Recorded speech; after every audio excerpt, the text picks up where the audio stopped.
దీక్షలు మరియు ప్రత్యేక బీసీ హక్కుల పోరాటాలు. 1. మంగళగిరి బీసీ ధర్మదీక్ష.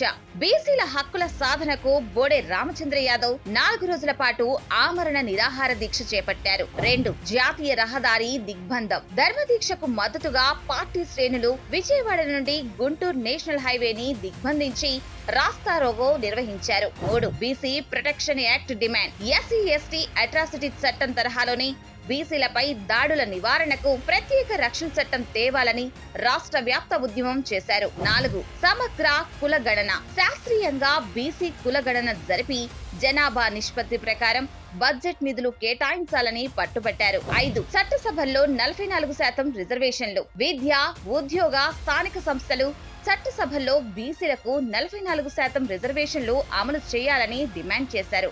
6. బీసీ హాస్టళ్ల దయనీయ స్థితిపై పోరాటం. సొంత భవనాలు లేని 1124 బీసీ వెల్ఫేర్ హాస్టళ్లకు శాశ్వత వసతి కల్పించాలని, విద్యార్థుల మెస్ ఛార్జీలు పెంచాలని ఆందోళనలు చేశారు. 7. రాజకీయ సాధికారత, బహుజన చైతన్య యాత్రలు. చట్టసభల్లో బీసీలకు 50% సీట్లు సాధించడమే లక్ష్యంగా 2 తెలుగు రాష్ట్రాల్లో భారీ ర్యాలీలు నిర్వహించారు. మత్స్యకారుల హక్కులు మరియు జీవనోపాధి పోరాటాలు. 1. Visakha Nakkapalli Rajayyapeta bulk drug park వ్యతిరేక ఉద్యమం. రాజయ్యపేట తీరంలో కాలుష్యకారక ఫార్మా హబ్ వల్ల మత్స్యకారుల ఉపాధి దెబ్బతింటుందని స్థానికులతో కలిసి భారీ పోరాటం చేశారు. 2. హైకోర్టు అనుమతితో పర్యటన, పోలీసు నిర్బంధాలు. బల్క్ డ్రగ్ పార్క్ పర్యటనకు వెళ్లకుండా పోలీసులు రామచంద్ర యాదవ్ ను గృహ నిర్బంధం చేయగా హైకోర్టు నుండి స్పెషల్ పర్మిషన్ తెచ్చుకొని బాధితులను కలిశారు. 3. తీర ప్రాంత పారిశ్రామిక వ్యర్థాల విడుదలకు వ్యతిరేకంగా ధర్నాలు. నెల్లూరు, ప్రకాశం, విశాఖ జిల్లాల్లోని రసాయన ఫ్యాక్టరీలు తమ కాలుష్య వ్యర్థాలను నేరుగా సముద్రంలోకి వదలడం వల్ల తగ్గుతున్న చేపల వేటపై పొల్యూషన్ కంట్రోల్ బోర్డు ఆఫీసుల ముట్టడి చేపట్టారు. 4. సాంప్రదాయ మత్స్యకారుల వేట హక్కుల రక్షణ. బడా కార్పొరేట్ సంస్థల మెకనైజ్డ్ బోట్లు, ట్రాలర్ల అక్రమ వేటను అరికట్టి నాటు పడవలపై వేటాడే చిన్న మత్స్యకారుల హక్కులను కాపాడాలని డిమాండ్ చేశారు. 5. వేట నిషేధకాల జీవన భృతి పెంపు కొరకు నిరసనలు. సముద్రంలో వేట నిషేధ కాలంలో ప్రభుత్వం ఇచ్చే జీవన భృతిని 20,000 రూపాయలకు పెంచాలని జిల్లా కలెక్టరేట్ల వద్ద ప్రదర్శనలు నిర్వహించారు. 6. మత్స్యకార సబ్ కులాలకు ఎస్టీ జాబితాలో చేర్చాలని డిమాండ్. గంగపుత్ర, వాడబలిజ తదితర మత్స్యకార వర్గాలను ఎస్టీ జాబితాలో చేర్చాలనే సుదీర్ఘ డిమాండ్ కు మద్దతుగా వివిధ మత్స్యకార జేఏసీలతో కలిసి ఉమ్మడి పోరాటాల్లో పాల్గొన్నారు. రైతులు మరియు బలవంతపు భూసేకరణకు వ్యతిరేక ఉద్యమాలు. 1. కరేడు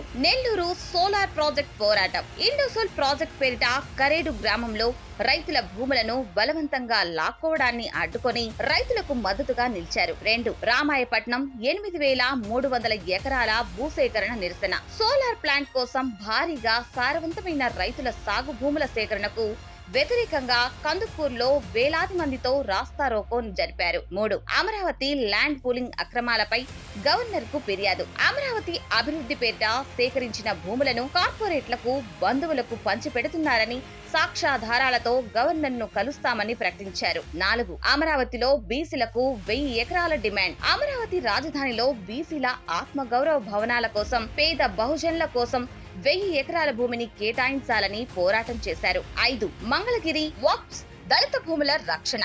ఐటీ హబ్స్ పేరిట మంగళగిరి నియోజకవర్గంలో దళితులు, పేద ముస్లింల 71 ఎకరాల సాగు భూములను అక్రమంగా బదలాయించడాన్ని అడ్డుకున్నారు. రాయలసీమ రైతుల దగా, చక్కెర మిల్లులు మరియు విశాఖ ఉక్కు. 1. రాయలసీమ మామిడి రైతుల గిట్టుబాటు ధరల ఉద్యమం. తోతాపురి మామిడి రైతులకు పల్ప్ ఫ్యాక్టరీల సిండికేట్ వల్ల కిలో 2 నుంచి 4 రూపాయలు మాత్రమే వస్తున్న తరుణంలో మద్దతు ధర కోసం చిత్తూరు కలెక్టరేట్ వద్ద రైతులతో కలిసి ధర్నా చేశారు. 2. చక్కెర చెరుకు రైతుల 100 కోట్ల బకాయిల పోరాటం. చక్కెర ఫ్యాక్టరీలు రైతులకు చెల్లించాల్సిన బకాయిలను 14 రోజుల్లోగా ఇప్పించాలని కోస్తా, రాయలసీమ చక్కెర ఫ్యాక్టరీల ముట్టడి చేపట్టారు. 3. మూతపడిన సహకార చక్కెర మిల్లుల పునరుద్ధరణ. మూతపడ్డ చక్కెర ఫ్యాక్టరీలను ప్రభుత్వమే రన్ చేసి చెరుకు రైతులకు, కార్మికులకు ఉపాధి రక్షణ కల్పించాలని డిమాండ్ చేశారు. 4. విశాఖ స్టీల్ ప్లాంట్ పరిరక్షణ పోరాటం. విశాఖ ఉక్కు ఆంధ్రుల హక్కు నినాదానికి మద్దతుగా కార్మిక సంఘాల దీక్షా శిబిరాలను సందర్శించి ప్లాంట్ ను ప్రైవేటీకరించవద్దని కేంద్రంపై ఒత్తిడి తెచ్చారు. దళితులు, మహిళలు మరియు యువత సమస్యలపై ఉద్యమాలు. 1. Indira park SC ST declaration భారీ ధర్నా. తెలంగాణ హైదరాబాద్ లోని ఇందిరా పార్క్ వేదికగా దళిత, గిరిజన హక్కుల రక్షణ కోసం, ఎన్నికల డిక్లరేషన్ హామీల అమలు కోసం పెద్ద ఎత్తున ధర్నా నిర్వహించారు. 2. పోర్టుల నిర్మాణం వల్ల నిర్వాసితులైన మత్స్యకారులకు న్యాయం. రామాయపట్నం, మచిలీపట్నం పోర్టుల నిర్మాణం వల్ల భూములు కోల్పోయిన మత్స్యకారులకు R&R ప్యాకేజీలు, పక్కా ఇళ్లు ఇచ్చే వరకు పనులను అడ్డుకుంటామని హెచ్చరించారు. 3. గంజాయి, డ్రగ్స్ మాఫియా కట్టడి మరియు నిరుద్యోగ నిరసనలు. విద్యా సంస్థల్లో గంజాయి అమ్మకాలను అరికట్టాలని, ప్రతి ఏటా జాబ్ క్యాలెండర్ విడుదల చేయాలని డిమాండ్ చేస్తూ కలెక్టరేట్ల ముట్టడి చేశారు.